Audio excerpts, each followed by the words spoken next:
Okay, we have a good one here today from the MIT Integration Bee 2023 regular season number 15.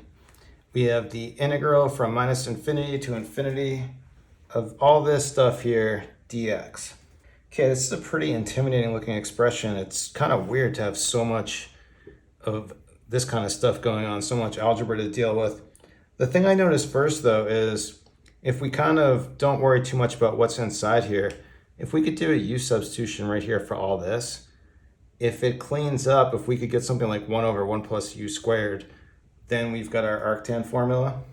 So let's try this as our starting point, and I'm going to write it a little bit different way because I'm going to have to differentiate it.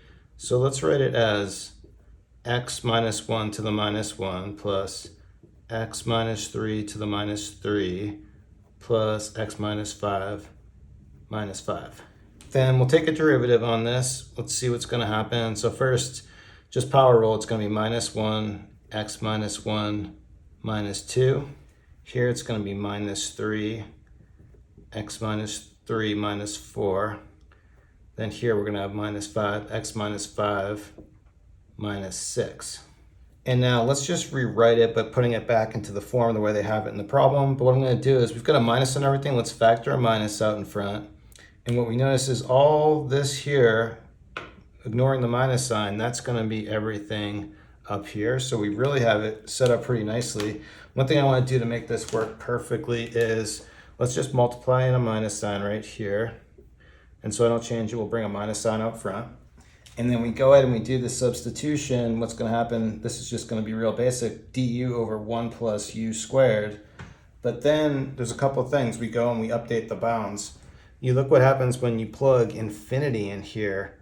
Well, everything here, this is the same as this. So if you plug all these infinities into the denominator, they're all going to 0. So this upper bound is going to be 0. And then doing the same thing for minus infinity, it's going to be really similar. It's still, everything's going to be going to 0.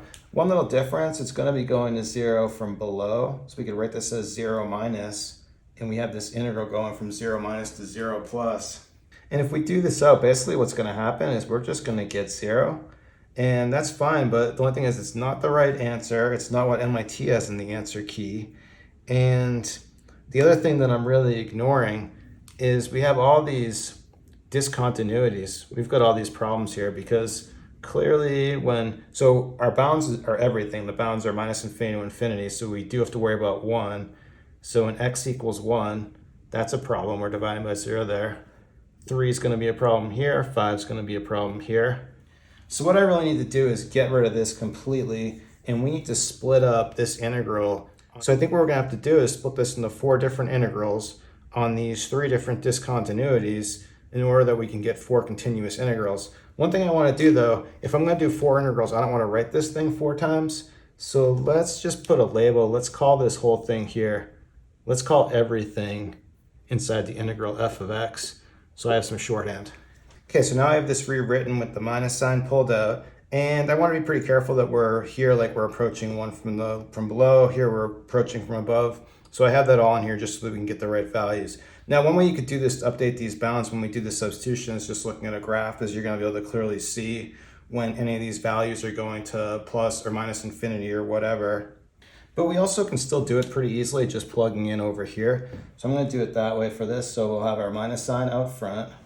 And then here we'll just substitute on this one. So it's going to happen 1 minus. The only thing we need to worry about is the one where it's going to be going to 0. The other one's just going to be some finite value. It's not going to really bother the value. So when you look at 1 from below on this and you plug it in here, you're going to get a small negative number in the denominator here. So it's going to blow up to negative infinity. And then you plug in minus infinity. This is going to be the same thing we saw before. This is going to be just a 0 from below. And then we're just going to have our substitution because this is our f of x. So it's just going to be the same. This is going to be the same thing we found before. This is just going to become du over 1 plus u squared. And then here from the next one, doing the same kind of thing, plugging in 3 from below, we're going to go over here. That's going to be the same kind of result. You're going to have a small negative number in the denominator. And so what's going to happen is it's going to blow up to minus infinity again. And then when you plug in 1 from above, you think of a number just a little bit bigger than 1 here, you just get a small positive number in the denominator. That's going to blow up to positive infinity on this one. And then each of these integrals, same exact thing, du over 1 plus u squared. This one here is going to work exactly like this one. Like 3 plus is going to work just like 1 plus, where you get a small positive number here. So this is going to be positive infinity to minus infinity. And last, looking at this one, what's going to happen? 5 from above, you get a small positive number. That's going to blow up to positive infinity. And then infinity, same thing we found before. That's going to be 0 plus. And we have du over 1 plus u squared. Now, these two middle ones are identical. So I'm going to consolidate these, get rid of 1, and just bring a 2 out front. And then here what I'm going to do is let's use the minus sign to flip the bounds. Because notice we have everything kind of backwards. We have this with the minus infinity above. We kind of like to have the larger value up top. So I'm just going to use the minus sign here to flip the bounds on all three of these. And now from here, we'll just go ahead and integrate these one at a time, but it's each integral is going to be the exact same thing. It's going to be arctan of u, and we just need to evaluate the bounds. Here in this one, we're just going to have 2 arctan of u, and that one's evaluated all the way from minus infinity to positive infinity. And then for the last one, we just have arctan of u from 0 to infinity. Go ahead and evaluate. Here we're going to have arctan at 0 is just 0. Arctan at minus infinity is going to be minus pi over 2 here. Then we have plus 2. Then arctan at infinity is pi over 2. Minus arctan minus infinity, that's going to be minus pi over 2 over here. And then for the last one, arctan infinity again, pi over 2. Minus at 0, it's just 0.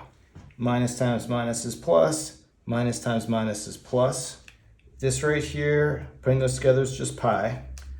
So that's nothing, add it all up, we get pi over 2. Here, 2 times pi, so we get 2 pi plus pi over 2. For my final solution of this, we just get 3 pi.